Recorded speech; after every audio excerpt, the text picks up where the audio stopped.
A while ago, I saw an interesting DIY. It was a tunnel made of string, so I decided to recreate it. I haven't watched any videos on how to make it, so I decided to figure out how to do it myself. I gathered all that I thought I would need for this DIY. Now, I was thinking between using the bottle and the jar for the base, and I went with the jar because I just wanted a wider tunnel.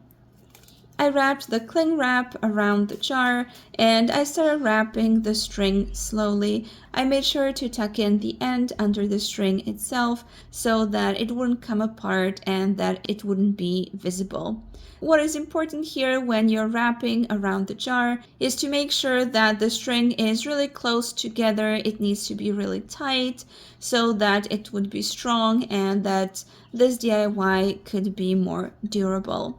After you make the length that you're happy with, you need to take some glue that is hamster safe, so something like a PVA glue, Elmer's glue, something of that sort. It needs to be non-toxic and it needs to be water soluble. Then you need to soak all of this rope with glue. It's very important that you go over every single part of the tunnel so that when it dries it would be sturdy throughout. And you need to pay special attention to the edges because that would be the most vulnerable part of this DIY.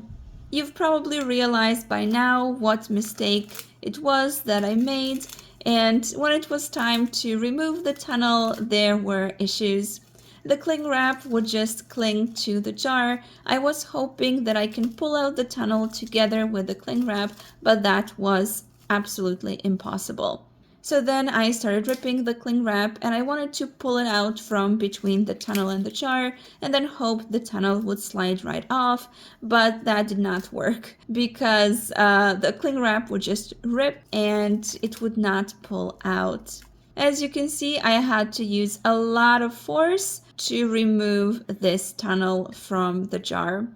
Now I did find a much better solution, and that was to use baking paper. When I wrapped some baking paper and I repeated the whole process, it was so much easier to remove. I did not need to use a lot of force at all. It was just easy to slide the whole thing off together with the paper. I am very satisfied with the results. The tunnels look really nice and they are basically identical. At one point, I also did drop one of the tunnels when I was taking different photos for the thumbnail, and nothing happened to the tunnel. This type of tunnel looks really natural, so I'm looking forward to putting it in my natural setup cage.